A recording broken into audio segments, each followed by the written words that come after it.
नहमदुहु व नुसल्ली अला रसूलिहिल करीम अम्मा बाद अऊज़ु बिल्लाहि मिनश शैतानिर रजीम बिस्मिल्लाहिर रहमानिर रहीम। तो डियर स्टूडेंट्स, आज हम लोग सेकेंड ईयर केमिस्ट्री का टॉपिक जो डिस्कस करने जा रहे हैं वो है some features of organic compound, यानी कि ऑर्गेनिक जो कंपाउंड है उनकी कुछ खसूसियात। लास्ट टॉपिक में हम लोगों ने ओवरव्यू, वाइटल फोर्स थ्योरी के रिजेक्शन के बारे में पढ़ा था। आज जो है वो हम लोग डिस्कस करेंगे कि इन्हीं ऑर्गेनिक कंपाउंड्स की कुछ अहम खसूसियात कौन कौन सी। उसके अंदर सबसे पहली जो खसूसियत है उसको हम लोग नाम देते हैं कैटिनेशन। इस कैटिनेशन को हम लोगों ने 10th क्लास केमिस्ट्री के अंदर बड़ी डिटेल में डिस्कस किया था। कैटिनेशन बेसिकली होती क्या है? ये होती है self linking property. Self linking मतलब आपस में जुड़ने की सलाहियत। आपस में का मतलब ये होता है एक जैसे एलिमेंट्स जो है ना वो आपस में बॉन्ड करेंगे। जैसे कार्बन है वो कार्बन के साथ बॉन्ड करे, हाइड्रोजन है वो हाइड्रोजन के साथ बॉन्ड करे, नाइट्रोजन है वो नाइट्रोजन के साथ बॉन्ड करे, सल्फर है वो सल्फर के साथ बॉन्ड करे। यानी कि एक जैसे एटम्स जो हैं जब वो आपस में बॉन्ड करते हैं उसको हम लोग बेटा नाम देते हैं सेल्फ लिंकिंग प्रॉपर्टी। लेकिन सेल्फ लिंकिंग तो तकरीबन सभी ही करते हैं। सेल्फ लिंकिंग करने के लिए कुछ चीजों की जरूरत होती है। अब वो चीजें कौन कौन सी हैं? कैटिनेशन के लिए बेहद जरूरी हम लोगों ने जो 10th क्लास में भी पढ़ी थी। सबसे पहली ये होती है कि their valency must be two or more than two।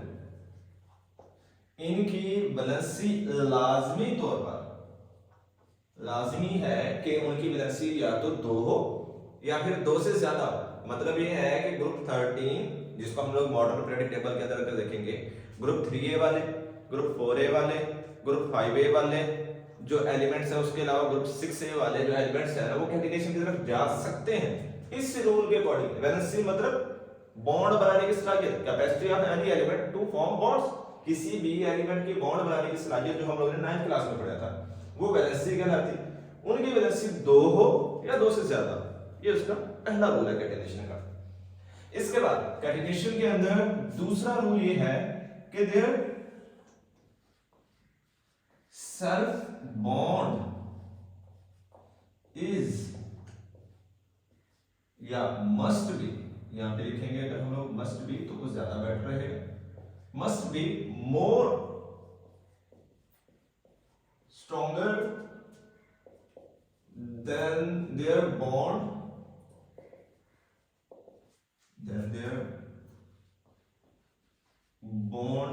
With oxygen.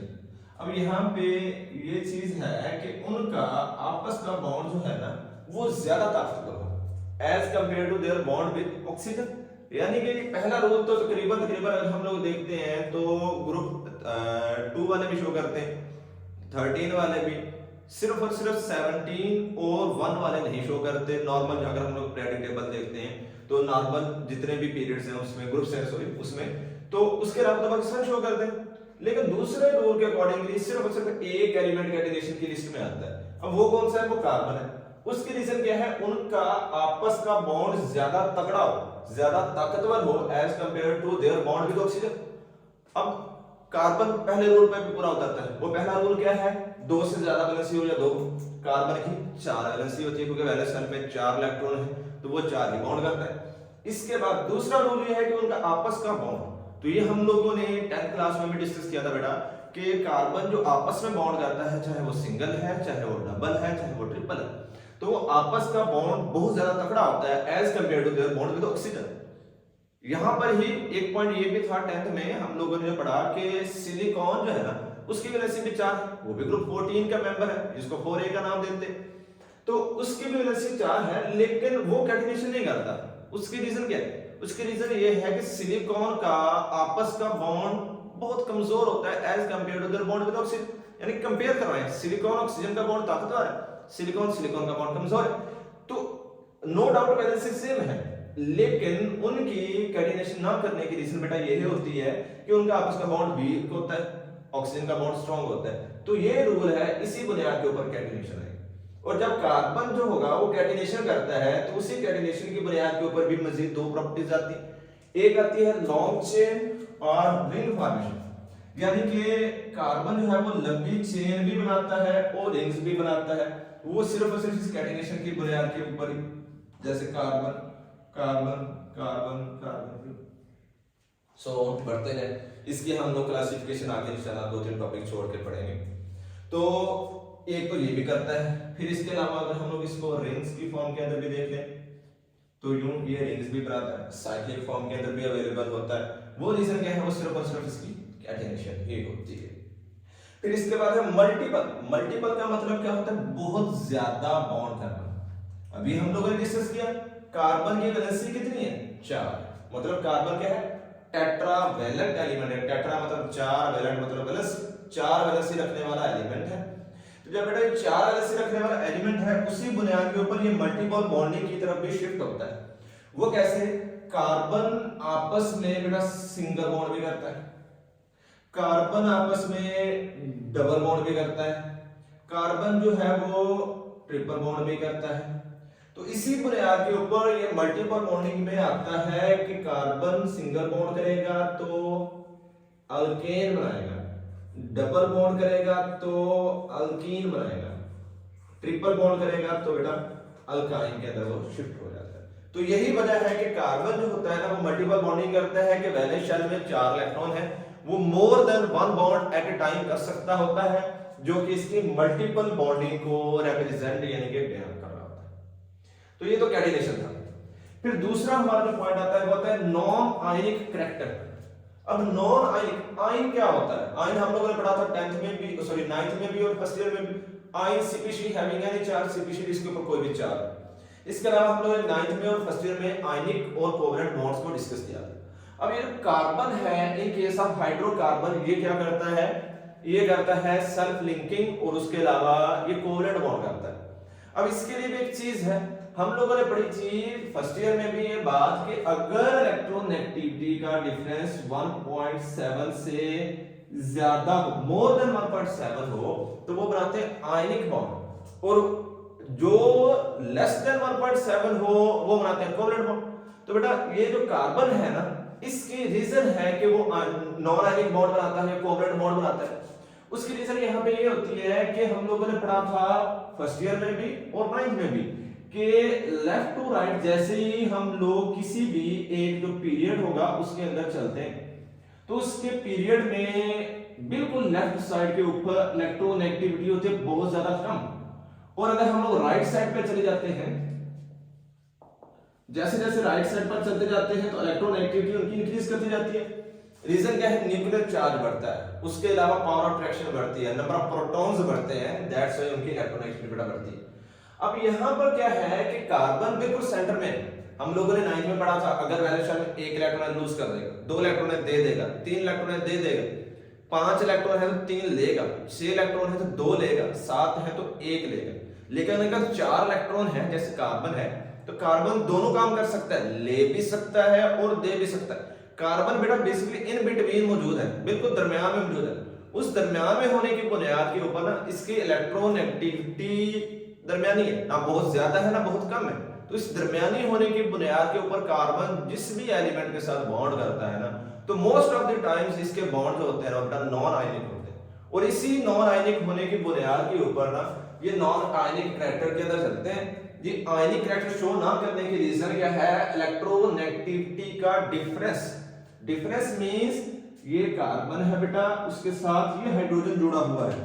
अब कार्बन की इलेक्ट्रोनेगेटिविटी है 2.4, कुछ जगहों पे 2.5 भी, हाइड्रोजन की है 2.0, कुछ जगहों पे 2.1 भी है, तो बुक्स के अंदर वेरिएबल दी हुई है। तो हम लोग इसको समझ रहे हैं। अब देखें ये दो एलिमेंट्स आपस में जुड़े हुए, कार्बन और हाइड्रोजन। अब कार्बन की है 2.4, हाइड्रोजन की 2.0। इलेक्ट्रोनेगेटिविटी का अगर डिफरेंस निकालेंगे तो वो बेटा आ रहा है सिर्फ और सिर्फ 0.4 का, तो ये लेस देन 1.7 है। जब लेस देन 1.7 है तो ये आयनिक नहीं नॉन आयनिक वाला बॉन्ड शो करेंगे, और इसी बुनियाद के ऊपर ये आयनिक कैरेक्टर नहीं शिफ्ट करते। जब आयनिक कैरेक्टर शिफ्ट नहीं करते तो नॉन आयनिक यानी कि कोवेलेंट कैरेक्टर के अंदर ही रहते हैं। इसके बाद नेक्स्ट जो पॉइंट है हमारा वो है सिमिलैरिटी इन बिहेवियर। सिमिलैरिटी मतलब क्या है, एक जैसा बिहेवियर बर्ताव। जितने भी ऑर्गेनिक है बेटा वो क्या है, एक जैसा बर्ताव शो करते हैं। रीजन इसकी हम लोगों ने 10th क्लास में पढ़ी थी, होमोलोगस सीरीज। होमोलोगस मतलब एक जैसी शक्ल और सूरत रखने वाली, सीरीज एक तरतीब जो चलती। इसके अलावा हम लोगों ने पिछले टॉपिक में ही पढ़ा है कि ऑर्गेनिक कंपाउंड जितने भी हैं वो हाइड्रोकार्बन है या उनके डेरिवेटिव है। तो बेटा जब ये वो हाइड्रोकार्बन है या उनके डेरिवेटिव हैं, उसी बुनियाद के ऊपर उनमें बेसिक एलिमेंट तो कार्बन, बेसिक कंस्टिट्यूएंट, बेसिक जुज उसका कार्बन या बेसिक उसका जुज कार्बन है, तो बिहेवियर तो एक जैसा हो गई होगा। उसके अलावा साथ में हाइड्रोजन भी कंपल्सरी कुछ एलिमेंट्स के अंदर मौजूद होता है, कुछ कंपाउंड्स के अंदर मौजूद नहीं होता, कुछ के अंदर मौजूद होता है। तो वो सिमिलरिटी इन बिहेवियर की रीजन उसके अंदर आ जाती है होमोलोगस सीरीज। होमोलोगस मतलब एक जैसी सीक्वेंस के साथ, एक तरतीब के साथ चलने वाली सीरीज। अब इनके अंदर रिलेशनशिप एक जैसा है। रीजन क्या है, इनका ओरिजिन सेम। ओरिजिन यानी कि जहां से अखज होते हैं, सारे के सारे हाइड्रोकार्बन से अखज होते हैं ना। तो बेटा जब सारे के सारे हाइड्रोकार्बन से माखूज हैं, हाइड्रोकार्बन के डेरिवेटिव्स हैं, हाइड्रोकार्बन्स हैं या उनके डेरिवेटिव्स हैं, तो इस वजह से उनकी सिमिलरिटी तो बिहेवियर में पाई ही जाएगी। इसीलिए यही वजह है कि वो रिएक्शंस ऑलमोस्ट एक जैसे ही शो करते हैं, बहुत ज्यादा सारी वेरिएशन नहीं होती। जैसे हम लोग डिस्कस करेंगे नॉन आयनिक जो या इनऑर्गेनिक जो कंपाउंड्स होते हैं उनमें तो बहुत ज्यादा वेरिएशन, बहुत ज्यादा अप एंड डाउन आता है। यहाँ पे अप एंड डाउन बहुत ज्यादा नहीं आता, थोड़ा बहुत चेंज आता है। रीजन ओरिजिन उनका एक जैसा। फिर इसके बाद आती है बेटा नेक्स्ट कंप्लेक्सिटी। कंप्लेक्सिटी मतलब पेचीदगी।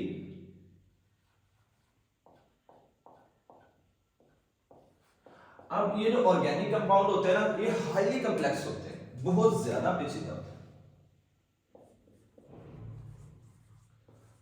हाईली कंप्लेक्स, बहुत ज्यादा पेचीदा। अब इसकी रीजन बेटा कैटिनेशन। कैटिनेशन मतलब लॉन्ग चेन फॉर्मेशन। जब ये लॉन्ग चेन फॉर्मेशन कर लेते हैं ना, तो इस लॉन्ग चेन की बुनियाद के ऊपर वो बहुत ज्यादा बॉन्डिंग स्ट्रॉन्ग कर लेते हैं। जैसे हम लोगों ने, अगर आप लोगों को याद हो तो लंदन फोर्सेस में पढ़ा था फर्स्ट ईयर में, कि जैसे ही उनके अंदर बॉन्डिंग स्ट्रॉन्ग होती जाएगी, मेल्टिंग एंड बॉइलिंग ज्यादा। उसके अलावा हम लोगों ने वो एक किसान और उसके 3 बेटों वाली कहानी भी पढ़ी हुई है। उसमें क्या था कि अगर वो एक जो गठरी होती है बहुत ज्यादा स्टिक्स की या छड़ियों की बहुत ज्यादा गठरी थी उसके पास, तो उसको सारे तीनों मिलकर नहीं तोड़ सके, अकेले कर दिया तो मिलकर एक एक ने ही सारी की सारी तोड़ दी। उसकी रीजन क्या थी, जब अकेले थे तो उनके अंदर कंप्लेक्सिटी कम थी and number of atoms come थे। इस वजह से वो क्या है, बॉन्डिंग भी कम शो कर रहे थे। जब कम बॉन्डिंग शो कर रहे थे तो आसान था। अब यहाँ पर कंप्लेक्सिटी होने की रीजन क्या है कि इनके जो मैक्रो मॉलिक्यूल्स हैं, जब ये कैटिनेशन करते हैं, लॉन्ग चेन फॉर्मेशन करते हैं, तो उस लॉन्ग चेन की बुनियाद के ऊपर ये हाईली कंप्लेक्स मॉलिक्यूल्स बना देते हैं। नो डाउट कि इनके जो मॉलिक्यूल छोटे हैं, जिनका मॉलिक्यूलर साइज थोड़ा है, मॉलिक्यूलर मास थोड़ा है, उनकी कंप्लेक्सिटी थोड़ी है, वो वोलेटाइल होते हैं। लेकिन अगर हम लोग इनके मैक्रो मॉलिक्यूल, इनके बड़े मॉलिक्यूल्स की बात करें, हाईली कंप्लेक्स नेचर। जैसे हम लोग एग्जांपल इसकी कर लेते हैं, डायमंड, हाईली कंप्लेक्स मॉलिक्यूल। इसके अलावा हम लोग स्टार्च, जो कि पौधे तैयार करते हैं, प्लांट्स स्टोर्ड फूड है, प्रोटीन्स हैं, लिपिड्स हैं, कार्बोहाइड्रेट्स हैं, वो बेटा हाईली कंप्लेक्स मॉलिक्यूल्स हैं। इनके अंदर मैग्नीज एंड बॉइलिंग बहुत ज्यादा है। रीजन क्या है, नंबर ऑफ एटम्स बहुत ज्यादा है। जब नंबर ऑफ एटम्स ज्यादा हो जाएंगे तो उसको तोड़ना मुश्किल हो जाएगा। इसके एग्जांपल हम लोग इसी तरीके से भी कर सकते हैं कि अगर हम लोग बात करते हैं कि हम लोगों ने आग जलानी है, जब आग जलाते हैं तो हम लोग वो जो स्टिक्स लगाते हैं या कोई भी लकड़ियां वगैरह लगाते हैं, उसको तोड़ कर लगाते हैं। रीजन क्या है, जब तोड़ेंगे छोटे छोटे टुकड़े बन जाएंगे, छोटे छोटे टुकड़े बनने की वजह से उनमें बॉन्डिंग कम हो जाएगी। जब कम बॉन्डिंग होगी तो बर्निंग आसान हो जाएगी, क्योंकि उनको आसानी से हम लोग बर्न कर सकते हैं। बॉन्ड टूटेंगे तो ही वो आगे जाके बर्निंग करेंगे। यहां पर भी जब वो मैक्रो मॉलिक्यूल बना देते हैं, बहुत ज्यादा कंप्लेक्स हो जाते हैं, बॉन्डिंग ज्यादा हो जाती है, ज्यादा बॉन्डिंग की वजह से तोड़ना मुश्किल हो जाएगा। नेक्स्ट है बेटा आइसोमेरिज्म। ये टॉपिक हम लोगों ने आगे भी पढ़ना है बड़ी डिटेल में, लॉन्ग क्वेश्चन के अंदर भी आ जाता है। आइसो मींस होता है सेम, मर का मतलब होता है बेटा unit, and third one is ism.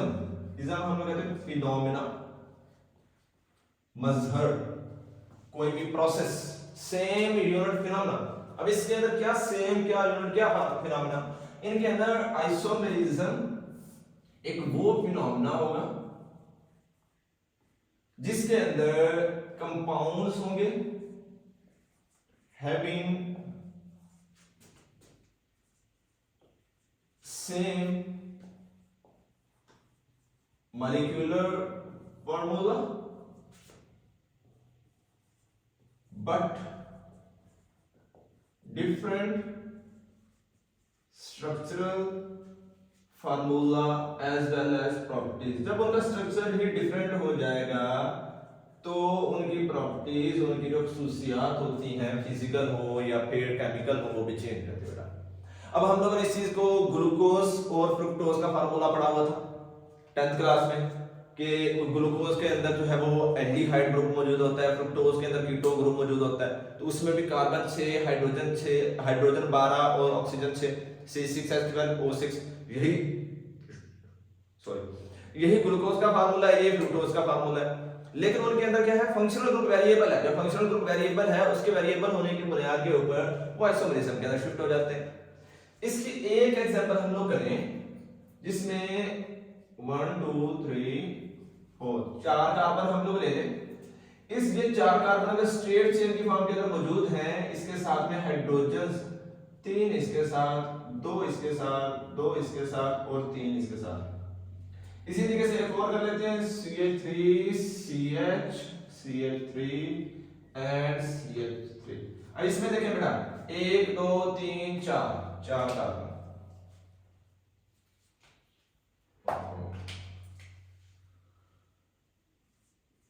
Hydrogen 3 इधर 3 4 5 6 7 और 3 10, 4 कार्बन एंड 10 हाइड्रोजन। यहां पर देखें 1 2 3 4 कार्बन, हाइड्रोजन 3 1 4 3 7 और 3 10, यानी कि 4 कार्बन और हाइड्रोजन है 10। इनमें क्या है, नंबर ऑफ एटम्स एक जैसे हैं लेकिन स्ट्रक्चर में वेरिएशन आ गई। अरेंजमेंट में तब्दीली आने की बुनियाद के ऊपर स्ट्रक्चर भी मुख्तलिफ हो गया और खसूसियात भी मुख्तलिफ हो जाती हैं। इसकी एग्जांपल हम लोग ये भी कर सकते हैं कि अगर अल्लाह ना करे हम लोग यूं करें कि किसी बंदे का बाजू यहां से तोड़ करना किसी और जगह पे बॉडी के पार्ट्स के ऊपर लगा दें, टांग के साथ लगा दें। अब ये बाजू यहां से टूट के टांग के साथ लग गया, हड्डियां तो सेम है लेकिन क्या है, अरेंजमेंट मुख्तलिफ होने की बुनियाद के ऊपर उसकी वर्किंग कैपेसिटी मुख्तलिफ हो जाएगी, स्ट्रक्चर में वेरिएशन आ जाएगी, तो वो सारी की सारी आइसोमेरिज्म में आती है।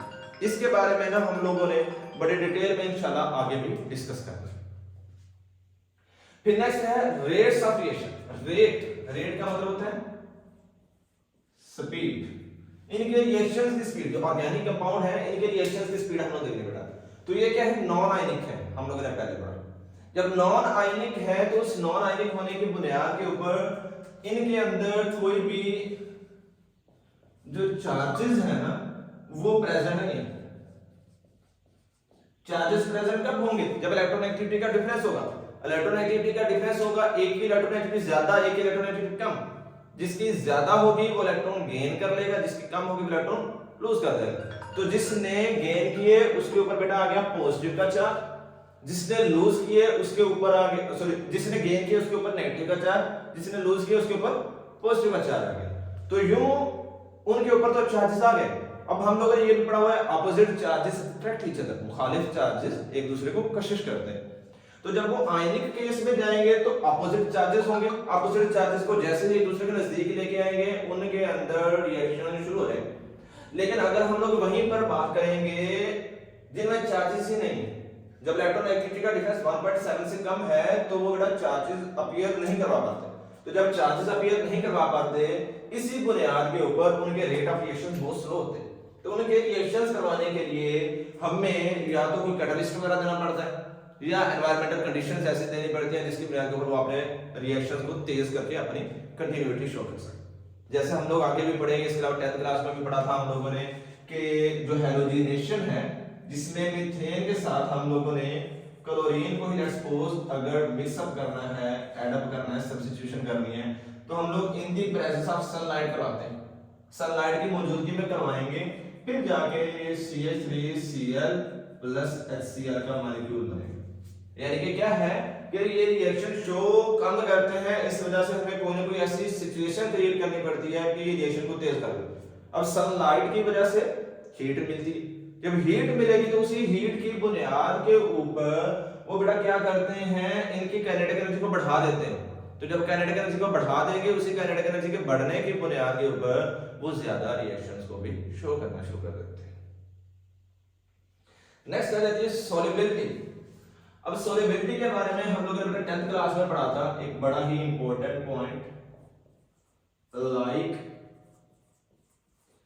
डिसॉल्व लाइक, यानी कि एक जैसी चीजें एक जैसी चीजों के अंदर हल होती हैं।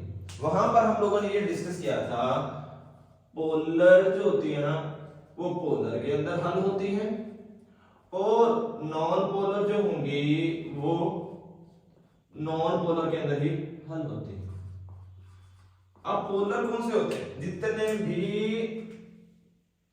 हमारे पास बेटा यहाँ पे आयनिक कंपाउंड होते हैं ना वो सारे पोलर होते हैं। जितने भी कोवलेंट या नॉन आयनिक कंपाउंड होते हैं वो सारे के सारे नॉन पोलर होते हैं।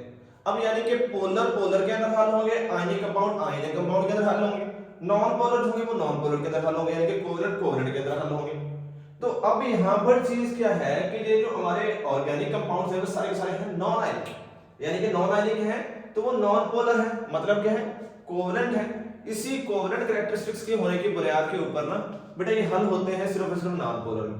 जैसे हम लोग घरों में अगर रंग करने की कोशिश करते हैं दरवाजे वगैरह को, तो दरवाजों के ऊपर जो रंग करते हैं वो रंग में पानी मिक्स नहीं होता, हम लोग उसमें मिक्स करते हैं मिट्टी का तेल या फिर पेट्रोल या फिर डीजल, हम लोग उसके अंदर मिक्स करते हैं। इसी तरीके से अगर घरों में हम लोग हंडिया बनाते हैं तो हंडिया बनाने के दौरान में उसके अंदर ऑयल मिक्स कर डालते हैं हम लोग, लेकिन जब हीट देते रहते हैं उस टाइम तक तो ऑयल उसके अंदर मिक्सअप रहता है। जैसे हीट बंद की ऑयल की लेयर ऊपर आ जाती है, वो तो डेंसिटी कम होने की बुनियाद के ऊपर आती है, लेकिन रीजन क्या है कि उनकी आपस में सॉल्युबिलिटी नहीं है। जब आपस में सॉल्युबिलिटी नहीं है तो वो ऊपर तैरना शुरू कर देती है, फ्लोटिंग करना शुरू कर देती है। तो यहाँ पर सॉल्युबिलिटी के अंदर यही चीज है कि एक जैसी चीजें एक जैसी चीजों में हल होंगी और जो मुखालिफ चीजें होंगी पोलर नॉन पोलर में और नॉन पोलर पोलर में कभी भी हल नहीं होता। तो बेटा ये था आज का टॉपिक। इसमें से अगर कोई भी आप लोगों को क्वेश्चन हो तो आप लोग पूछ सकते हो। इसके अलावा लास्ट टॉपिक में भी और अभी भी मैं थोड़ा सा साइड पे हटूंगा ताकि एंड के ऊपर अगर आप लोग स्क्रीनशॉट लेना चाहते हो सारे के सारे पॉइंट का तो वो ले सकते हो। Thank you so much. Allah Hafiz.